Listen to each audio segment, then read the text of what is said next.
యేసుక్రీస్తు నామములో మీ అందరికీ హృదయపూర్వక వందనాలు తెలియజేసుకుంటూ ఈ యొక్క ఆత్మీయ ఆహారం అనే ఈ కార్యక్రమానికి మిమ్మల్ని ప్రేమపూర్వకంగా స్వాగతిస్తూ ఉన్నాను.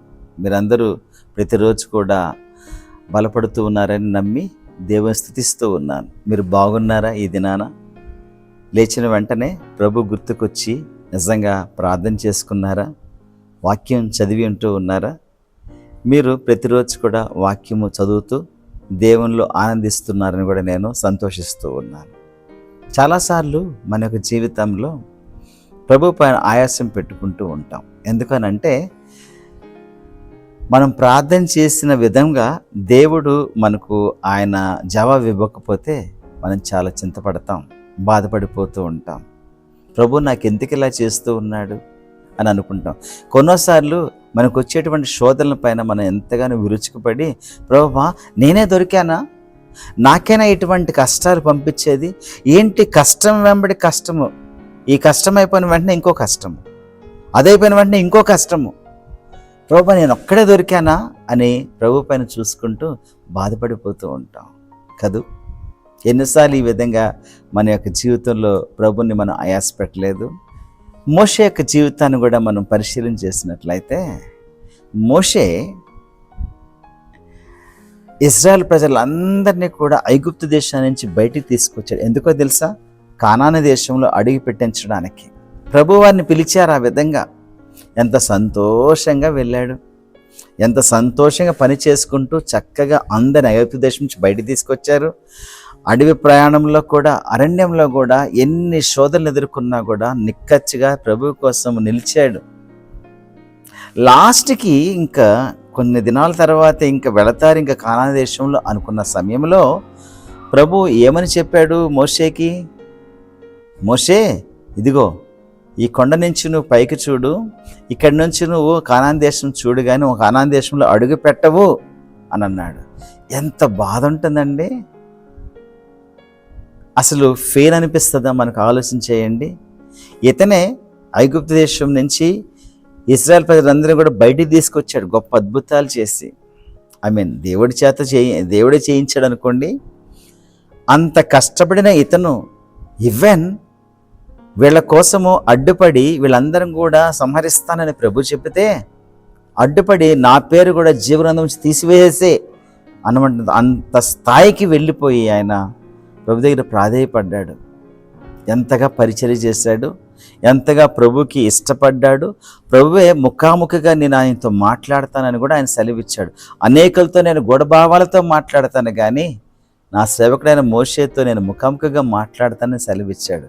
ఇంత క్లోజ్గా ఉన్న మోషేకి, ప్రభుతో ముఖాముఖిగా మాట్లాడేటువంటి అనుభవం ఉన్న ఈ యొక్క మోషేకి ధర్మశాస్త్రం కూడా తన వల్లే మనకు వచ్చింది.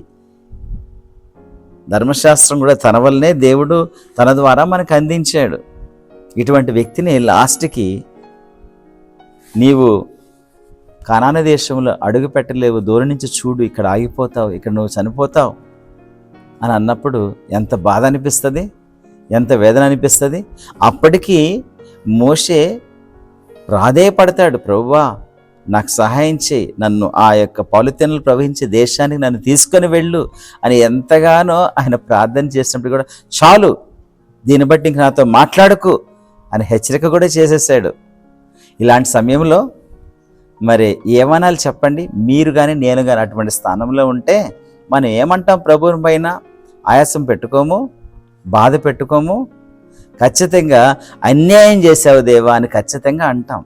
అంతెందుకు, నయోమి తన సొంత ఆలోచన ద్వారా మోయాబు దేశంకి వెళ్ళి అందరిని పోగొట్టుకున్న తర్వాత కూడా, ఇద్దరు కొడుకుల్ని భర్తను కూడా పోగొట్టుకున్న తర్వాత వచ్చి ఏమని అంటూ ఉన్నారు? సర్వశక్తుడు నాకు అన్యాయం చేశాడు అని ఆవిడ మాట్లాడడం మనకి తెలిసిన విషయమే. అయితే మోషే ఏమన్నాడో తెలుసా? చూడండి, ద్వితీయోపదేశకాండంలో ఈ 32వ అధ్యాయము 4వ వచనం ఒకసారి మీరు చూసిన వారైతే, ఆయన ఆశ్రయ దుర్గముగా నున్నాడు, ఆయన కార్యము సంపూర్ణము, ఆయన చర్యలన్నీ న్యాయములు, ఆయన నిర్దోషి అయి నమ్ముకొనదగిన దేవుడు, ఆయన నీతిపరుడు, యథార్థవంతుడు. ఇటువంటి మాట నువ్వు అనగలవా? ఆయన చర్యలన్నీ కూడా న్యాయములు అని నువ్వు చెప్పగలవా? ప్రియ సోదరి సోదరుడు, ఒక్కసారి ఆలోచన చేసుకో. ఎంత అన్యాయం జరిగినట్టుగానే అనిపిస్తుంది మోషేకి, కానీ ఆయన నిజంగా ఆ మాట, ఆయన చర్యలన్నీ కూడా న్యాయములు అన్నాడు. అది కదా నిజమైన విశ్వాసం. ఈ ఉదయకాలము ఆయాసపడకుండా ప్రభు పైన ప్రభుని హత్తుకో. ఆయన చేసేది ప్రతిదీ కూడా న్యాయమే.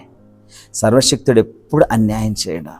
నీ జీవితాన్ని బాగు చేయాలని, నిన్ను సర్వసత్యంలోకి నడిపించాలని, ప్రభువు నీకు ఇంకా సమీపంగా ఉండాలని చాలా సంఘటనలు నీ జీవితంలో జరిగి ఉండొచ్చు.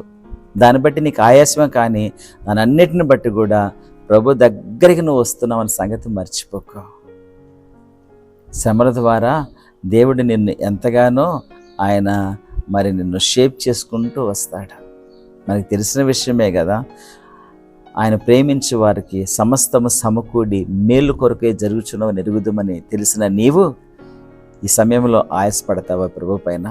ఆయన చర్యలన్నీ కూడా న్యాయముల సంగతి నువ్వు జ్ఞాపకం చేసుకోవా? బైబిల్లో ఎవరికి అన్యాయం చేశాడు చెప్పండి? నీకు అన్యాయం చేయడానికి. ఆయన ఎవరికి అన్యాయం చేయడు.